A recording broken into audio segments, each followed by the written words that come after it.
Right. Felicite, it's recording. And I've got my celebratory cup of rose tea. Have you got something to drink? I have indeed. This is my cup. Wow. Is that one of your designs? Yes, it is indeed. Oh my, okay. Well, we'll have to talk about that in our conversation. Fantastic. So thanks for showing up for a creative conversation. It's my pleasure. I'm so happy. Yeah. Where are you sitting? Are you in your studio? It's part of my studio. In fact, the studio is in half of my living room. So it's a big nook in my living room where I, install things for my painting.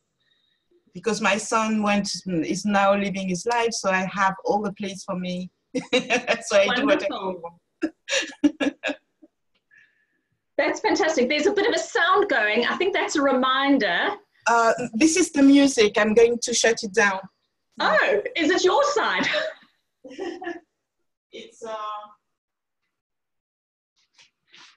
It's an Indian music, so they play the bells. Oh, that's beautiful. What is that, a reminder for your meeting, or is it just something that you have playing in the house to relax you? That's what I do, yes, for me and my cat and my plants. Every time I play music for them. Oh, that's so beautiful.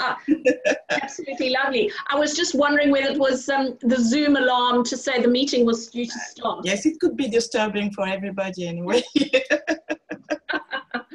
So, what I thought, if it's okay with you, I have got some questions which I've written down.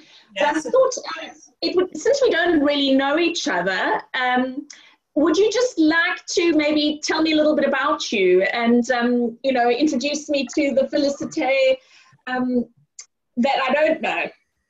Oh, yes.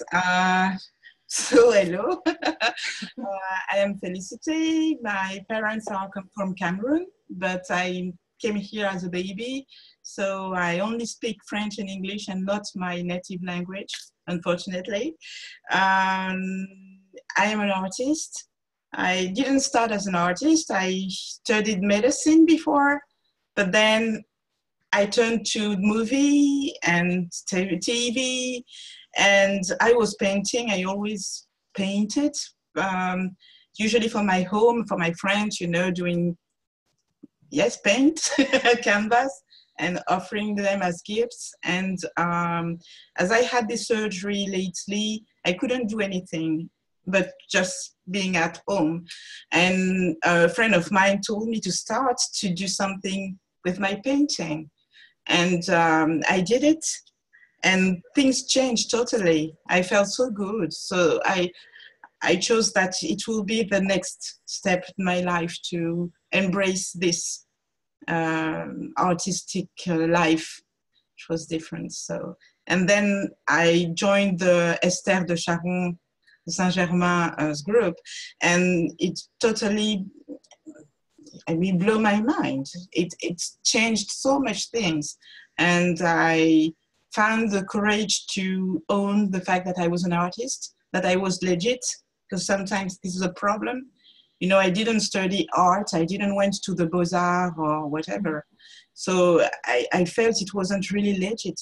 And now I give myself the permission. I allow myself to do the stuff I do because it's such a pleasure. And I want to share this pleasure. That's beautiful. So Felicite, is it only, let's say, in the last year that you have actually put out into the world that you are an artist? Yes, I could say that. Only my friends knew that because they were coming at home, and my paints are everywhere. And the way I was living, you could see that I was an artist, but I didn't. This is a French thing, I think. We don't like to. Maybe we were afraid to say things because we're afraid that people will think that we are bragging. Mm. So even though you think you are this, you won't say that. You want people to say that to you. And when they say, oh, but you're an artist, and they used to say that, you say, oh, shut up, no. I'm just doing that, this little thing. Oh, come on. but you like it, but no. It wasn't. So what changed in your life to take you to the place? Was it the Authentically You course with Esther that started to embed or kind of holds a stronger feeling of being an artist? What was the turning point for you? It was totally that. She helped me claim what I was doing as my own art. And also she helped me dig into my roots and the womanhood, because I didn't really was in touch with that. And to be with all the other women, the other artists, with their energies, which are very special, very strong, very deep. You know, they dare to say things that usually you don't say, very intimate things. And those things, I was feeling them too. So it was such a freedom now, a door open, and I felt more and more myself. And when I started the stitching group, when you invited me, as I told you before, when I started this thing, a phenomenon happened and really changed everything. I felt alive. I felt in my body for the first time in my life. I'm always there and not really, what you say, anchored? Yeah, anchored, yeah. Yes. And for the first time I was, and it's changed everything. I can see that in my everyday life. It's like I was born again. Truly, I love being in this body. I feel it now, and I realized that I didn't feel it before. It's very strange, but it's fantastic. It's really fantastic. So that's what happened. It's really interesting because we did the Authentically You together. Yes, you know, I think just to explain to the people in the group who weren't part of that, it was one of these online, would you say it was a summit or a challenge, something like that, huh? For 5 days. It started like a free workshop. Yeah. Where you're just trying to know more about yourself and as an artist to claim the right to do your art and maybe make a living with what you are gifted with. So she gave us the tools to recognize that we had something to give, and that it was valuable for us and for others. And then she helped us build this net of women where you can recognize, you know, souls, and you have this constellation of people that are aiming in the same direction that you are, and you know that you're not bizarre. You're not alone, and that bizarre is awesome. And oh yes, and when I started, I just had this purple hair, and now they are pink and purple, and I dare more and more. Yeah, I really don't care about what people think anymore. Wow. Well, I remember when you were in the Authentically You, I think you were even doing it from hospital or from, yes, yeah. I had a very heavy surgery, yeah. You had a what, sorry? A very heavy surgery. It was, yeah. You were very inspiring though, Felicite, because you said it was a very, a big surgery, and you had a lot of pain, and I don't know whether outcome of the operation was always going to, let's say, be successful, or whether you were living with, is it going to work, isn't it going to work? Was that also going on in the background for you at that time? In fact, I knew that it would take time for me to stop suffering from it, because it was a very heavy one. But I was so much in pain that I began to freak out, and I thought that I was going to, you know, to feel this way forever. It was very strange, and to be in this group helped me a lot. Distract from the pain and to really be focused on art and sharing. And it was good for me and good for the nurses also, because I was in a good mood. Well, you were very inspiring. You were really inspiring, I feel, you know, to be showing up so authentically from your hospital bed, you know. Yes, I was. and doing, you know, coming on in your Facebook lives and, you know, speaking about yourself as the artist, you know, you know, that group, we didn't know each other, but over 5 days, as you say, we did go really, really deep. Oh, yes. And I think you were even painting at that time, if I'm not mistaken. So you were really doing a lot of creating, even in hospital. Yes, I was. And in fact, I was inspired by Frida Kahlo. She's really one of my secret master. And when I felt like complaining, I just had to think about her, that she never stopped suffering. And she gave us so much and beautiful thing with a lot of hope and life and color. So when I felt down, I remember that I didn't have the right to feel so down, because eventually one day I won't suffer anymore. It will go, you know, it will end. And she didn't have this luxury. So this really inspired me. And also really I needed to be with you all, because your energy helps me a lot. And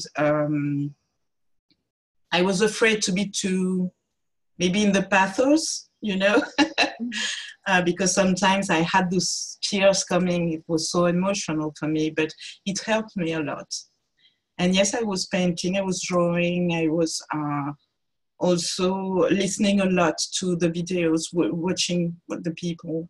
And the hospital, they were so kind. They gave me the ability to have a table, you know, to put my computer and do the things I was doing. So. Beautiful. So Frida Kahlo, in fact, has been a muse of yours and an inspiration in your healing, and then also encouraging you in some way to keep going with your painting.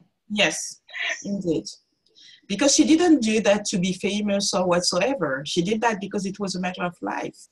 And this is the inspiration for me, that it is a matter of life. You have something inside and it needs to go out there.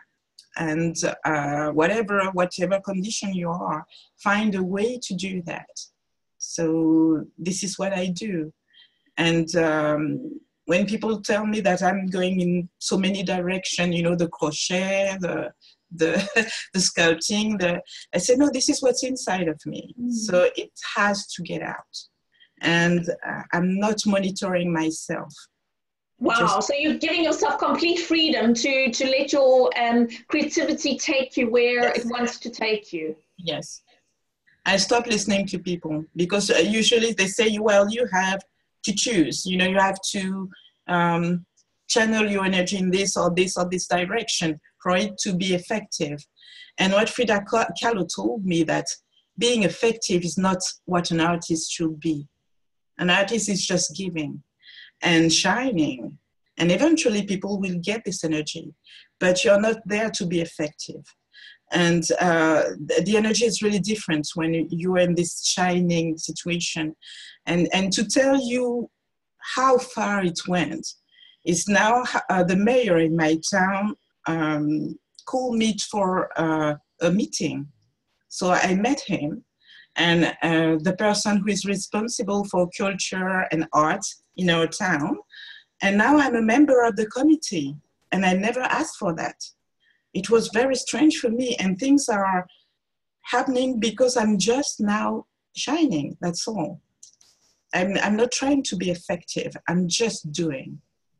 And when you do that and you're an artist, it's just, you feel so good, my God, so good. Really, I'm like in my prayer in the morning, thank you. Thank you for my life. I'm blessed be my life. Blessed be everybody. This is so good. Wow. So actually in your being, Felicite, the creative maker, the soul painter, the woman who really allows herself to be guided, the gift has come back to you, which is to be part of an artistic ambassador in your town. Isn't that amazing? Yes, it's fantastic. I'm so happy because I'm sure we're going to do wonderful things for the kids. I am always thinking of the kids and the teenagers. And I told them about what was going on in my head for that.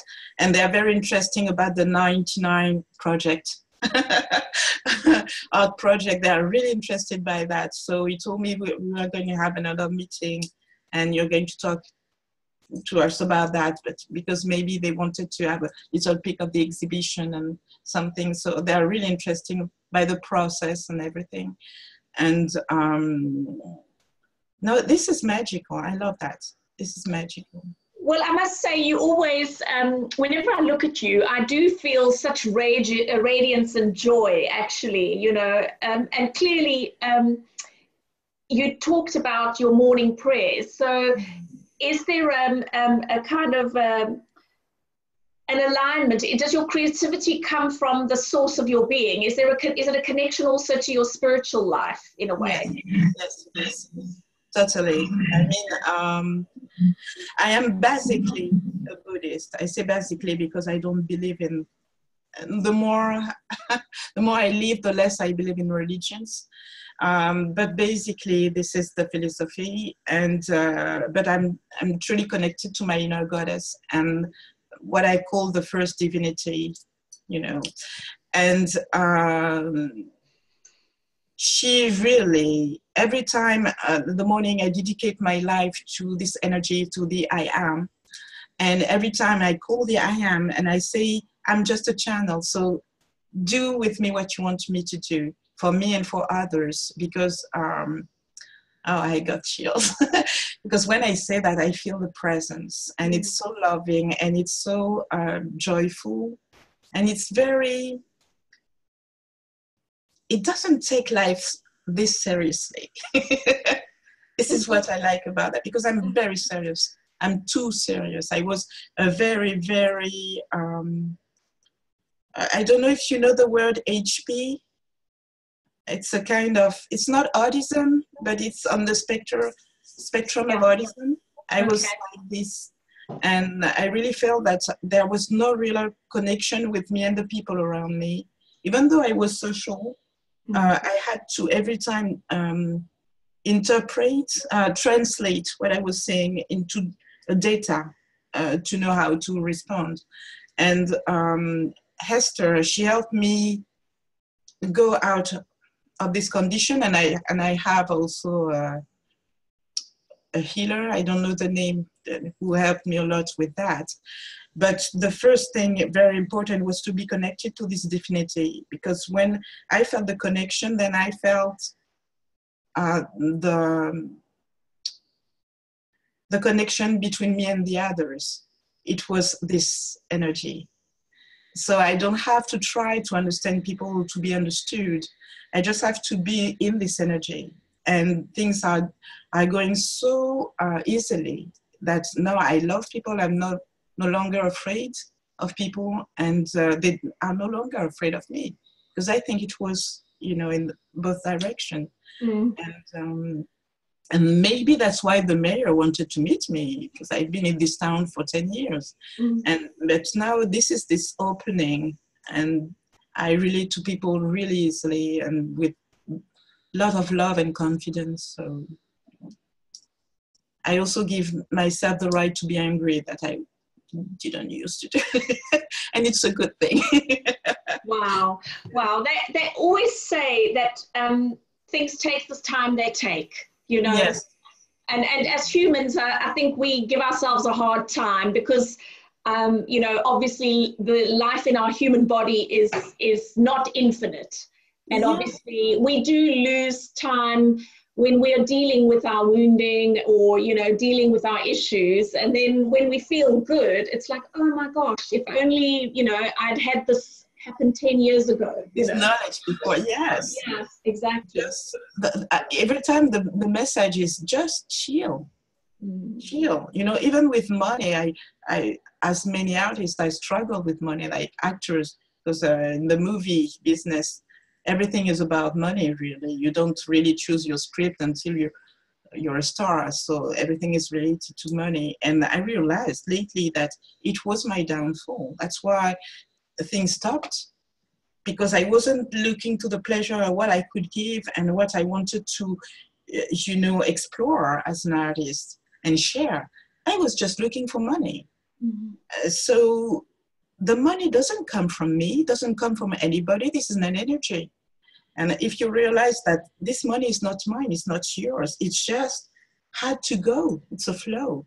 And be confident, and things are going to go the way they have to go for everybody, for the good of all. And it changes things, and you can see that you're rewarded, even though I don't like this word, because your life gets better. And you don't have to dig for it. You don't have to push for it. You just have to allow it to come. And from my heart, it's the same thing. Every time I say I'm going to do that, and I have an idea, and I come and I'm here with the canvas, and my hand is there, and there is something totally different from what I was aiming to. And I say, okay, we go to this direction. And if I feel stuck, I know that you have to stop now, do something else. You'll come back now. Because I had this spirit of, this is the HP thing. When I start something, I have to finish it, A to Z. And what the spirits helped me, the divinities, to realize that you don't have to. You don't have to do this. And if you feel like doing something else, maybe it will give you another idea, inspiration for what you were doing before. So go with the flow. That's beautiful. So I was going to ask you, how do you get your inspiration? And then I was also going to ask you if you do get stuck and blocked. So, you've started to address us. You had the answer. When I'm blocked, I understand now that it's because I have to stop, and because something else is coming. And the last time I was blocked, the sculpture workshop came. And I was starting a painting. I was very interesting with very geometrical pieces. And it was beautiful, but it wasn't me. And I loved it. And it was like kind of African and, but it wasn't me. And I was looking at that and I say, yes, people would be happy to have that in their home. They will be very proud, but it's not me. There is something I don't connect with that. So I stopped. And then my friend told me, we have to go to this exhibition sculpture. So I went there and I met the woman who was doing that. And she said, oh, I'm doing a workshop in 2 weeks. And I said, okay, I'm in. And I went there, discovered sculpture, loved it, fell in love too. And the sculpture helped me back with my paint. And I changed everything. Realizing that I don't have to do paints that are going to sell. I have to do paints that are me. That's what I was wondering about, because I didn't want to do any research into you. I wanted to come to our conversation, without any preconceived ideas. But I did have a look at your website earlier. I decided to just have a look, and I saw that you call yourself Soul Painter. Yeah. And I was actually wondering, because you also talked about a shamanic drum. Yes. So I was wondering, do you sometimes play a drum, or do you just connect into the I am energy and then get transported into some kind of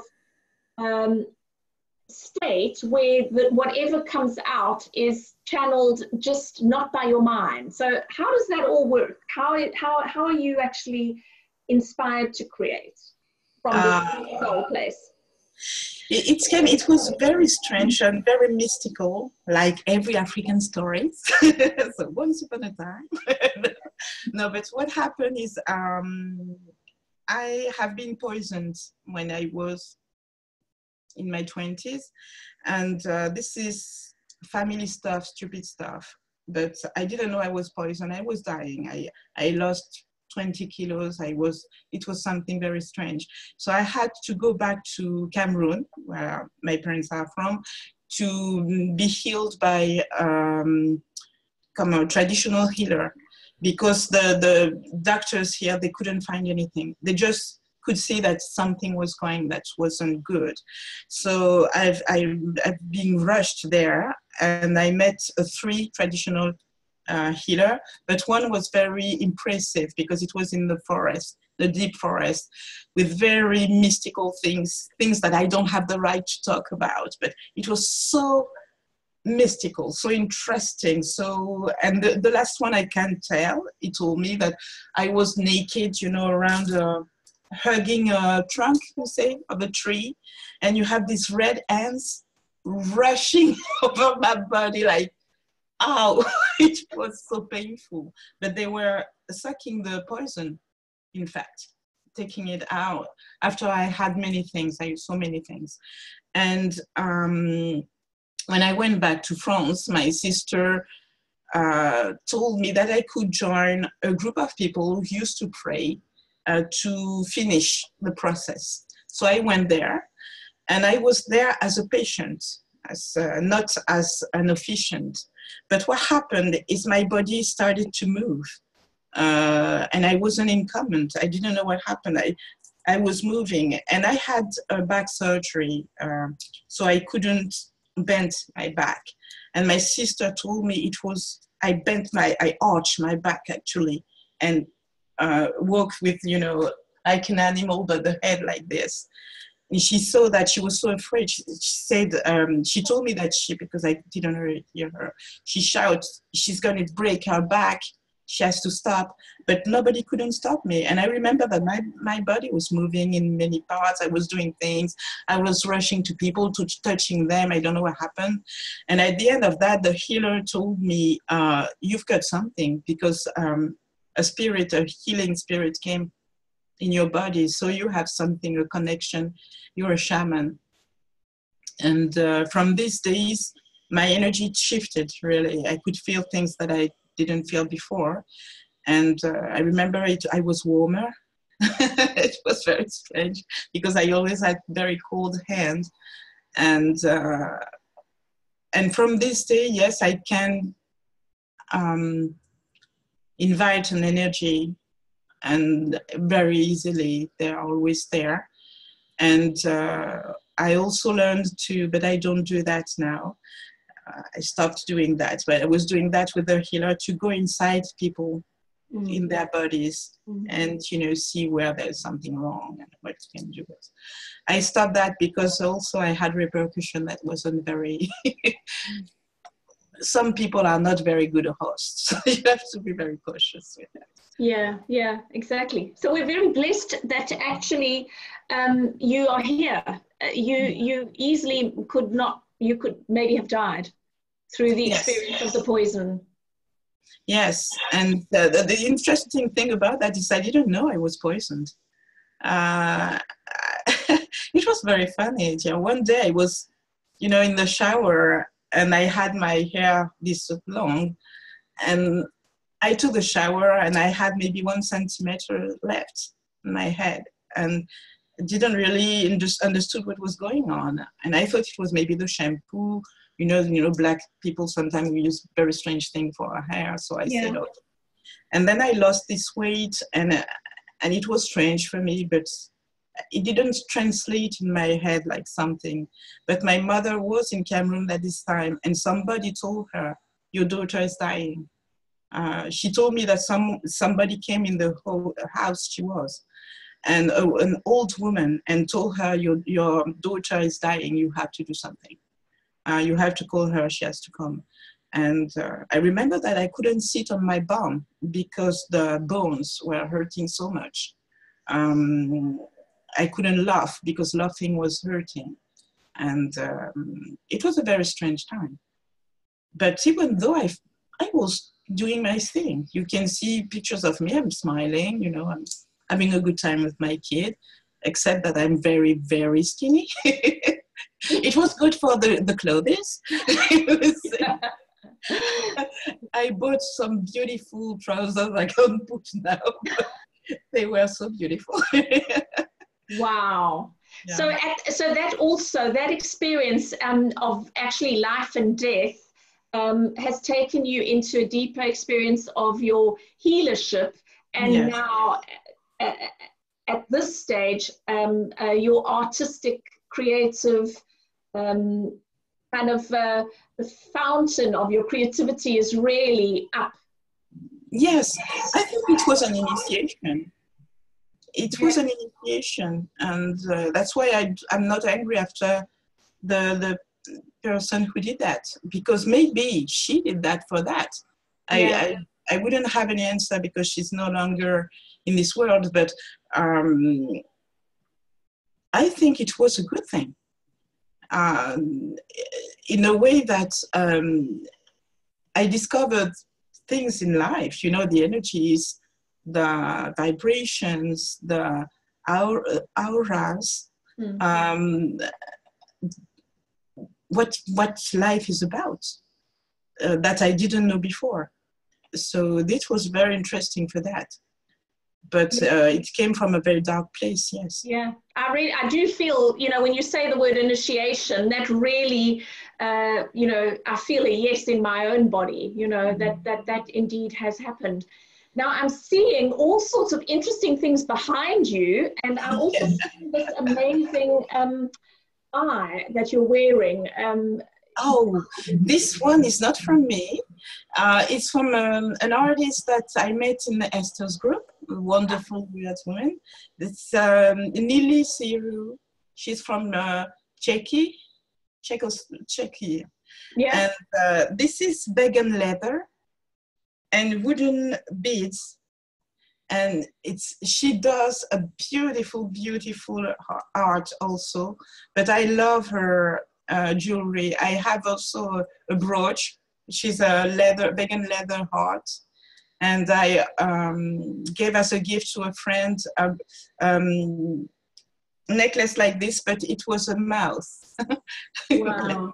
She's so gifted. I love what she does. And I bought one of her bag also, because she's a very surrealistic art. And when I saw that, I knew it was for me. Well, when I post the video, if you feel you can, it would be lovely to see a picture of the bag and of the brooch, just to show us a bit more of your style, because it's very potent. Very potent indeed. And it's totally me, yeah. Yes. Yeah, completely. So, what is that a painting behind you with the butterflies that I'm seeing? Oh no, this is what can you say? Just to your left, to the left of you. This. No, that's the right. Okay. This. There. Yes. What's that? The woman. Here. This is one of my paints. Ah, that's it. You know, and then there's some butterflies behind. Yes, it is fabric that I want to do something with that regarding the stitching. So you already have the butterflies are already there. Oh, how beautiful. Something with beads and, you know, embroidery. And I don't know, I have an idea with that. I bought something to make my own beads, and I don't yet have a direction, so it's just staying there, but I know I will use that. What I love is that it's sitting in the space, like you can see it, and it's like talking to you. You know, every time. That's what I do. Yeah, I love it. I absolutely love that. So you are definitely multi-passionate with the painting and the fabric and your inspirations sitting there talking to you. I have the artistic way, you know, when you're alone and you do your thing. And I have a very, in France we say artisanat, the practical way with the art. I mean, this is for drapes, this is maybe for a mug, I like that. This is the lifestyle. And I think that everyday life stuff should be about art also. You know, you should feel that your home is beautiful with the beautiful thing you put in. So are you a Libran by chance? What? What is your star sign? Are you a Libran? Oh no, I'm a Cancer. Okay, well, I was going to say Libra or Cancer. Yeah.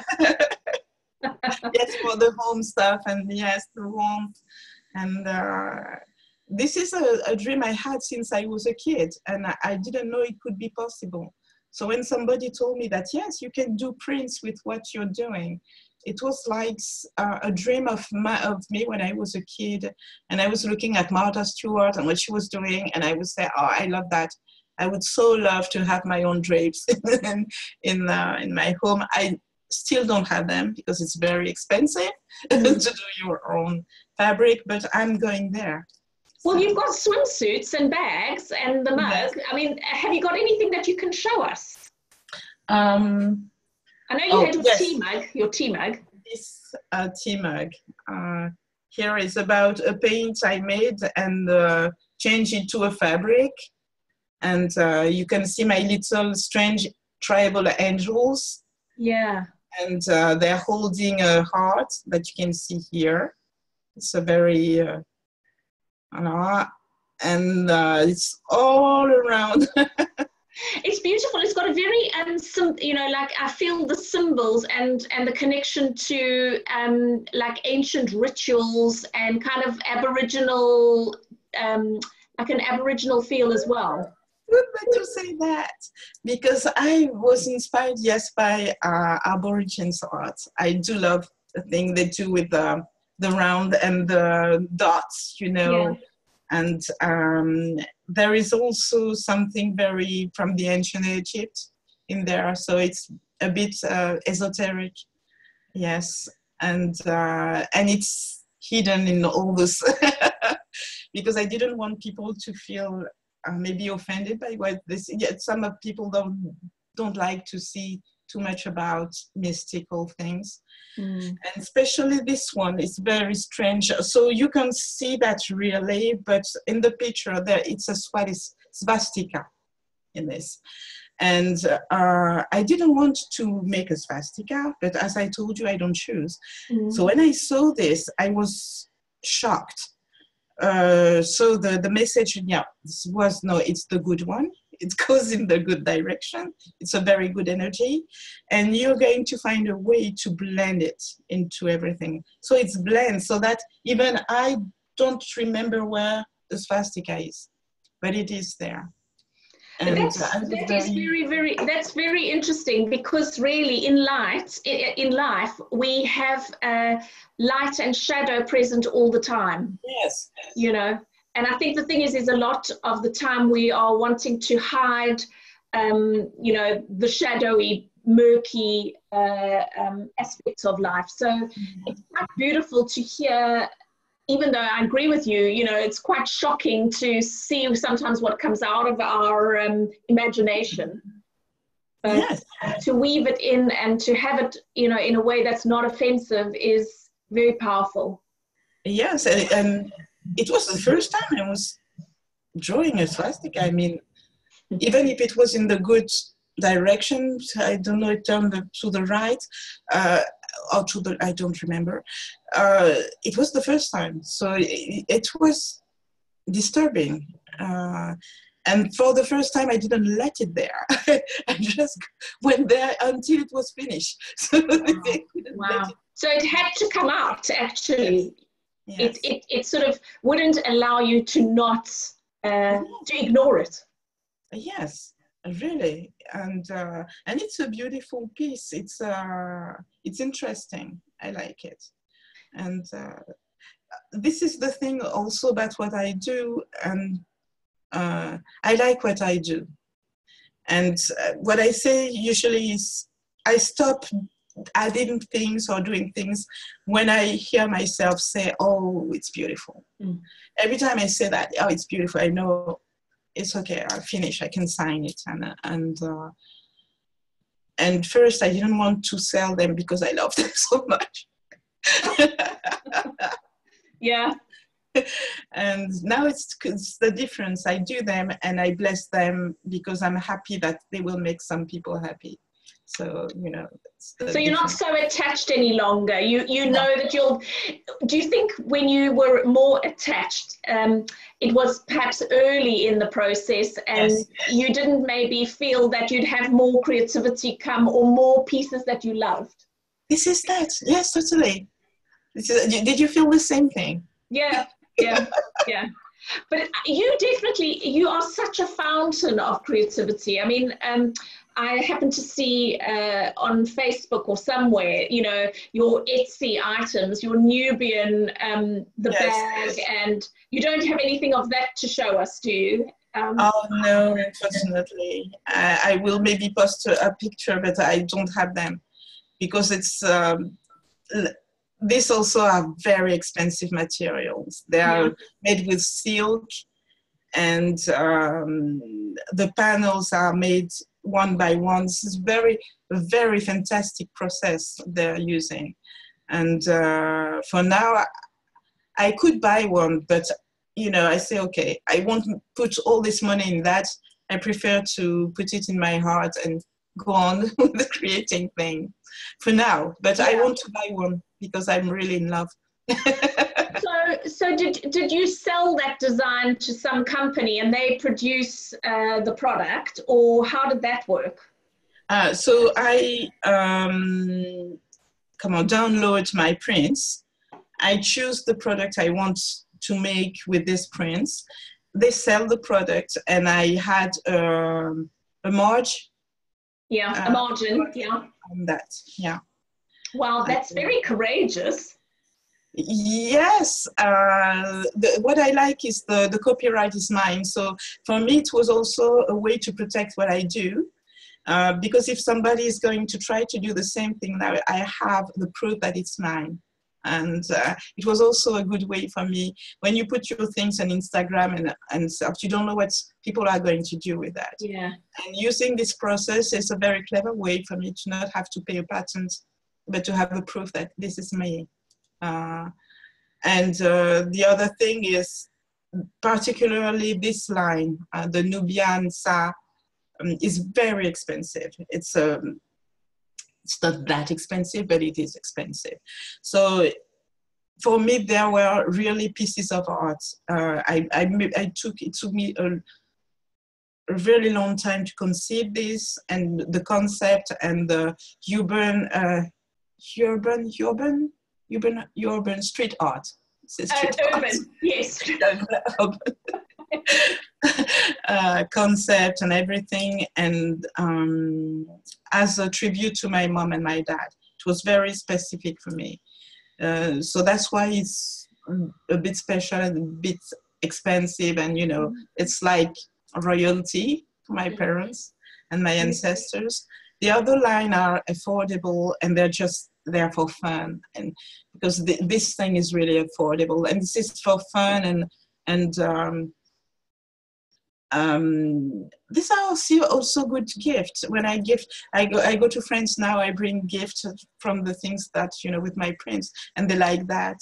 So that's beautiful. Please do post the Nubian collection in the group. And I think especially that it is dedicated to your mom and dad, you know, ancestors, our heritage, our lineage are so important, more important than I think we actually realize.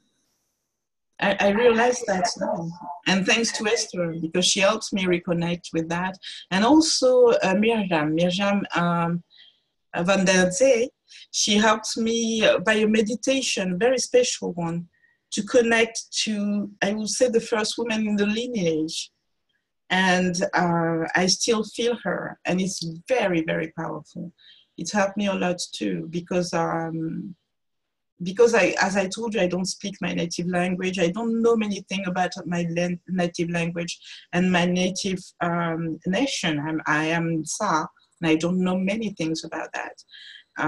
But with this meditation, even though I didn't know, I could feel, you know, the connection with those women, what they went through, and they were very strong women. So I can feel this strength. And that's why on this collection, you have this Nubian queen, a Nubian king.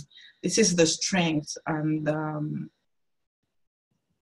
maybe I needed to remind myself that you come from a lineage of very strong women, very powerful and resilient women.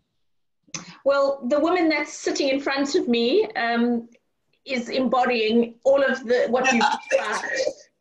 You know, and maybe, you know, from the initiation, then even through, you know, recuperating from your operation, and then your art, you know, coming to you with, you know, your dedication to painting, and then being willing to try the stitching and the sculpture. The stitching led me to the oneness. So this is very important, really. That's why I talked to the mayor about that, because I told you that to maybe open or create a group in our city about that, where we could stitch together and exchange, and because I felt that it helped me being one. And when you feel one, this is something unique. This is a gift. Nowadays, this is so uncertain, you know. So you have to be confident in what you are. And this stitching thing helped me finding my core.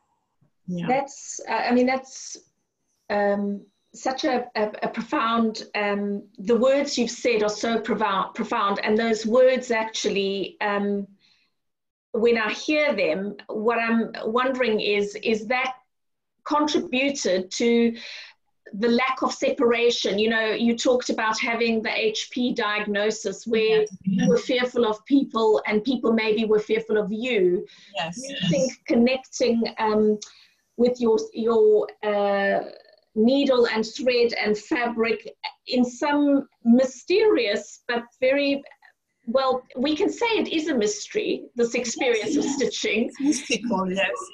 Did that actually kind of, in a way, break down these barriers? I'm sure it did. You know, it's kind of difficult. I'm feeling it's difficult to explain in a way. Do you think this connection to oneness just came to you? It's very strange. What happened is, usually I always find the way. I don't like to waste my time. So I always have to do something. Even if I'm watching TV, I will do crochet or whatever. I couldn't do something else when I was teaching.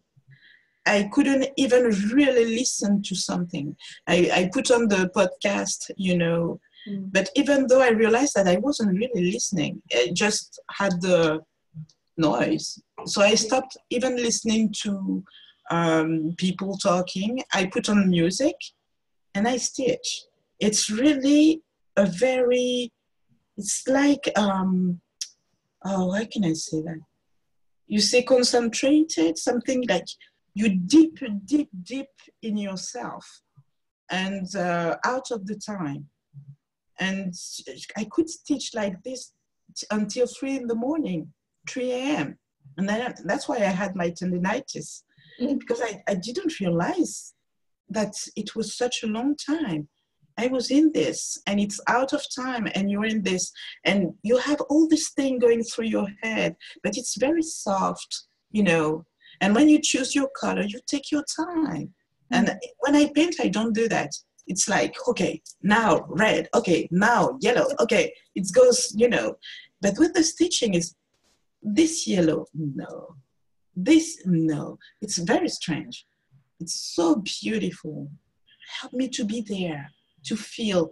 And because I play with texture, I caress it, I touch, I love it. And this is, I'm saying, oh yes, I'm emotional now. It's very deep. I love it. I love it. I love it so much. And that's why I made many. And that's why I have all these things that's waiting for me. I have a stack of white shirts. Oh, stunning. Oh, stunning. That makes me so happy. So basically we're going to see more from your studio when it's the time, when you get that inner kind of like, do it now, kind of show up to the shirt. Yes. I thank you. I thank you. I'm really, really thanking you from the bottom of my heart, because it's changed my life for the better. And I stitch when I go to the doctor, you know, when I'm waiting. And you're in France. In France, people are not going to talk to you like this, you know? But you can see the people watching. You know what she's doing? Oh, she's there. Oh, it's interesting. Oh, and I know it will. She will go back home and say, oh, maybe I could also do something. You can see people are curious with what I'm doing, and I talk to the friends, and usually they laugh. Oh, yeah, stitching, you know, embroidery, kind of granny thing. And then they see what I do and they say, oh, this is funny. Maybe I could do this or that. So yes, it's changed things. I'm not sure it will be the same experience for everybody, because we are all different. Exactly. It was waiting for me. When it bites, when the bug bites, so to speak, it bites in such a good way that it's something that will stay, like you've said, you've got quite a few white shirts. It'll be something that maybe you will, or you and I will do in some shape and form, or forever, really, you know. Oh, yes. Because I want to do that use that on my canvas too. I'm thinking about a way to incorporate the stitching in my canvas. Beautiful. And, yeah, really, it's organic for me now. It's a part of me, really. That's so stunning. I just want to show you, before when I was making my tea, I picked, I was drinking this rose tea. So this is, you won't be able to read it, but it's very appropriate. So the word says, our creative consciousness is not limited. Yes! So that's especially for our conversation today. Yes, totally. Yes. Yeah. Yes. Never be confined in anything creative. Never. Even in the food, in everything. Now I'm doing kefir, I'm doing kombucha. We are with my son. We're exploring different tastes, and there's no limit to what you can create. And the more you create, the more you want to create, and the more the creations are coming. So. Well, this is what I said earlier. You're like this fountain of, you know, yes. Absolutely. You just have to be ready. Absolutely. Is there anything else you want to share, Felicite? I'm aware that we're coming up for 55 minutes, and we can do another interview. You know, there's always so much to talk about, and I just feel very blessed that you've been so, you know, actively touched by your own experience of stitching and how it's transformed your life. I mean, I had no idea how it would land, and for some people it's absolutely not their thing, and I get that. Nice. But it's just very heartwarming when this amazing transformation, which is so mysterious, that it, you know, that it touched you, and I love that. Yes, the only thing I could say for people who are afraid to start this is I'm not a stitcher. Even though a seamstress. My mother was a very good seamstress. She made dresses, things like that. I am not. I like passions. And, you know, it's very precise. I'm not that. And what I love about what we started with this process of stitching is that you gave us the freedom to do us. And because I am the one who I'm not going to sketch something and be very precise, I said, okay, I'm going to do the abstract thing like I do in paint. And my hand went with that.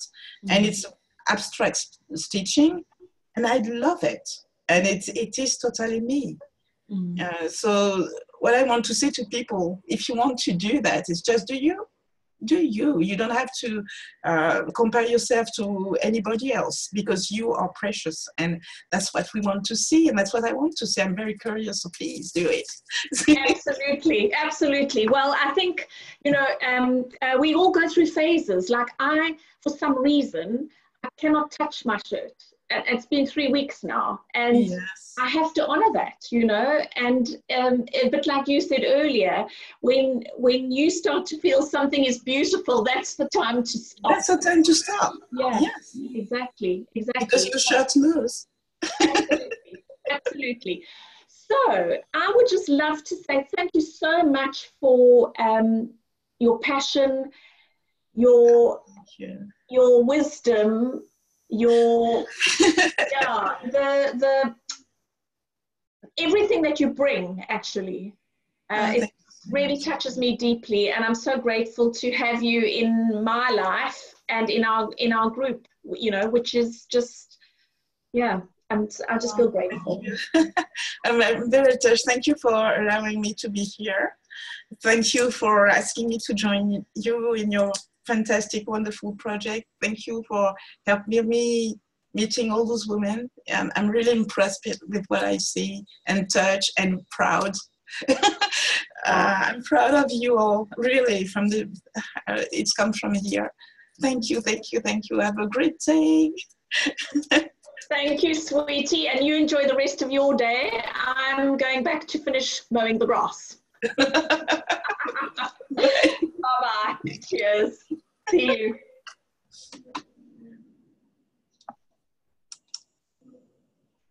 Je sais pas